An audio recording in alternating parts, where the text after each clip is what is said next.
Welcome to Water Supply and Wastewater Engineering class. So we are discussing Unit 3, that is the processes in the municipal water treatment plant. So in the last few lectures, we have seen how the water has been collected. Raw water has been collected from the source and it is transported to the water treatment plant.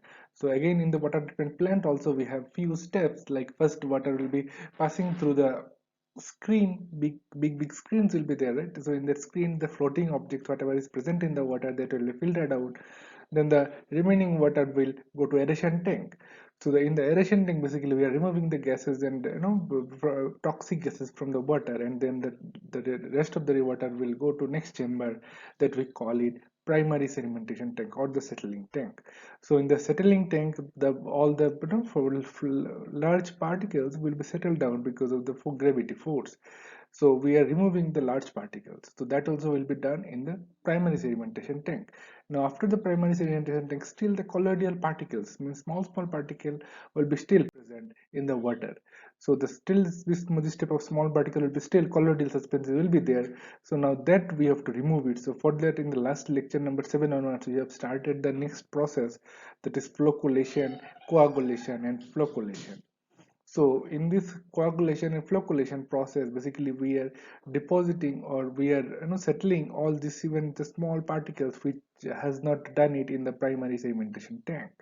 So we have seen in the last lecture the principles and the theory part behind the flocculation. Basically what we have to do, its main objective is, we are adding some extra coagulant, we call it extra chemicals, we are adding it into the water. And when you add an extra chemical or extra coagulant into the water, then it will produce the colloidal particles will be charged. Now either it is positive charge or it will be negative charge, and then it will be come in contact together, and the dimension of each colloidal particle will be increased, and those will be settled down because of the gravity force. Again, so if 2 3 4 more coagulants are combined each other, then the dimension will increase. Also the mass of the particle also will increase, so it will be settling down here. You can see that is with a crystal clear water.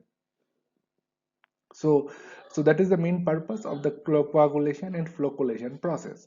So the flocculation is a simulation by the mechanical means to agglomerate, destabilize the particle into a compact, fast settleable particle. So what we have seen in the last class, that is in the theory part of the coagulation and flocculation topic, that we are adding some extra chemical. So this chemical will produce positively charged particle and negatively charged particle into the water sample, right? The colloidal particle will be either positive charge or negative charge. And through flocculation is basically a simulation, stimulation. So basically what we do, we disturb the water, so that the positive charge and negative, basically we are destabilizing the water. So the positive charge and the negative charge particle will come in contact together, it will collide each other, and then it will become a single particle, and then it will ultimately settle down.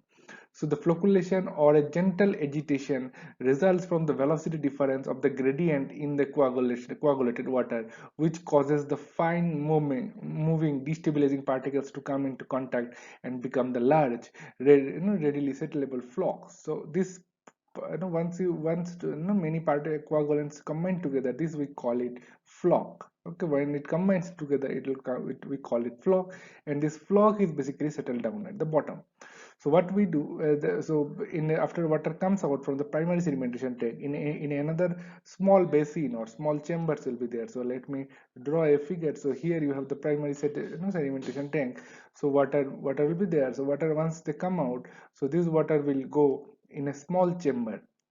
So in that small chamber, basically we are adding the coagulant, that is chemicals, either it may be alum or different many chemicals are available on market. So we are adding those type of chemicals, and those chemicals will basically create the positive and negative ion into the entire water. And then we are making the velocity difference also, so that we are making the turbulence at this process, so that this positive ion and negative ion particles will combine each other, and the flock will form. So this flock will ultimately settle down at the bottom, right?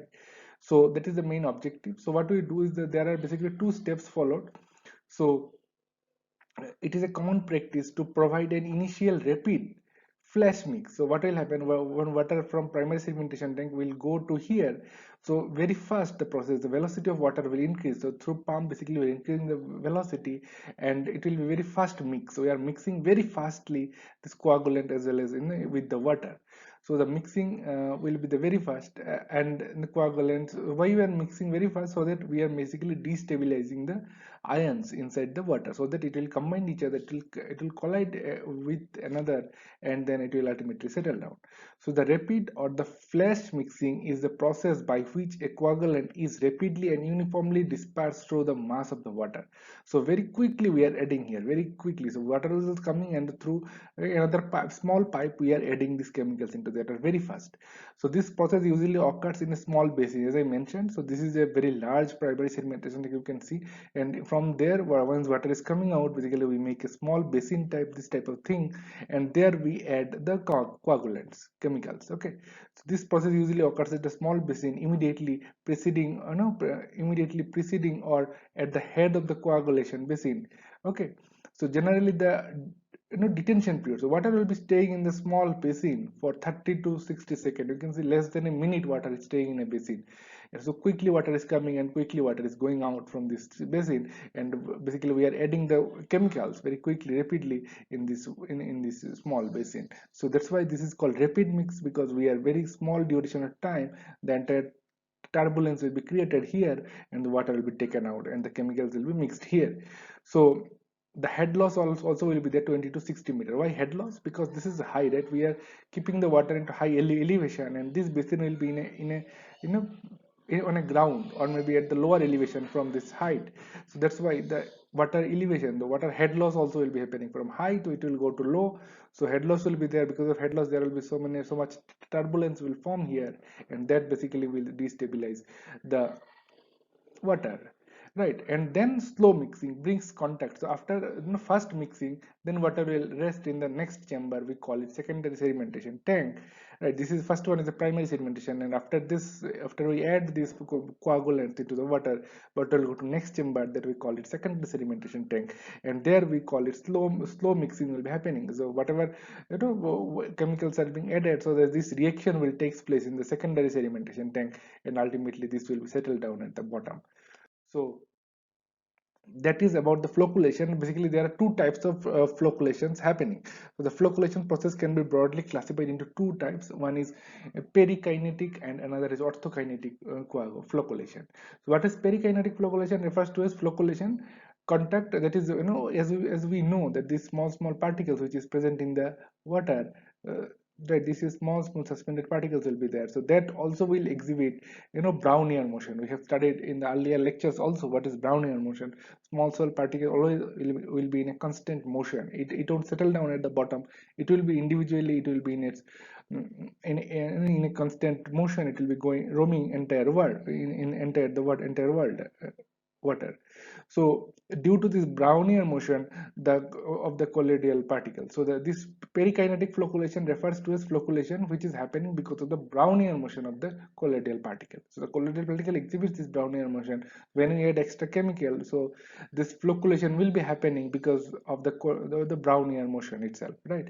So we are not additionally steering the water. We are automatically these things happening, and that is called perikinetic flocculation.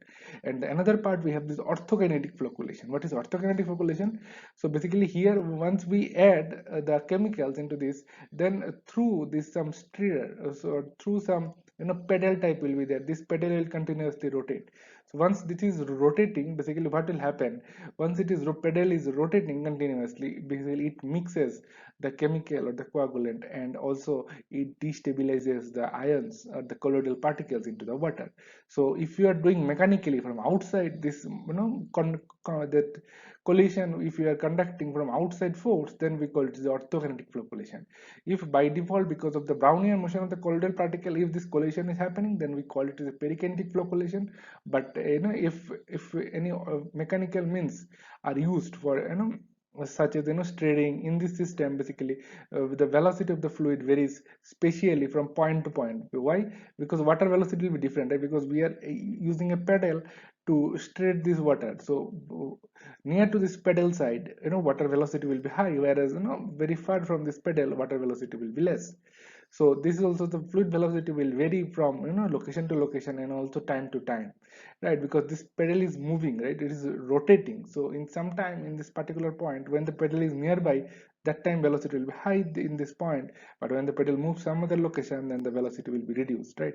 So that's why the two kinetics flocculation, two types of flocculation we can see. So first one is perikinetic flocculation. Basically, we are using the Brownian motion of the colloidal particle. And second one is additionally we are adding some extra force. So, maybe by steering, maybe we can add some pedal into that, and then we are doing all these things. So the special changes in the velocities are identified by the velocity gradient g. So g is estimated as this is the formula where p is the power, v is the channel volume, means it is in on a channel, right? So that is the channel volume, and n is the absolute viscosity of this fluid, or basically the water. So now the mechanism of flocculation. So mechanism, there are basically two types of mechanism we can see. First one is the gravitational flocculation, means using the buffle type of wall. We have seen in the primary sedimentation also what is buffle wall, right? So like this is a chamber where water is coming. So this is the inlet, right, from where water is coming, and here we make some type of walls. So why this wall? This wall we are making, this wall we call it buffle type of wall, right? Buffle wall. So basically water velocity will be reduced and it will be uniformly distributed across the channel.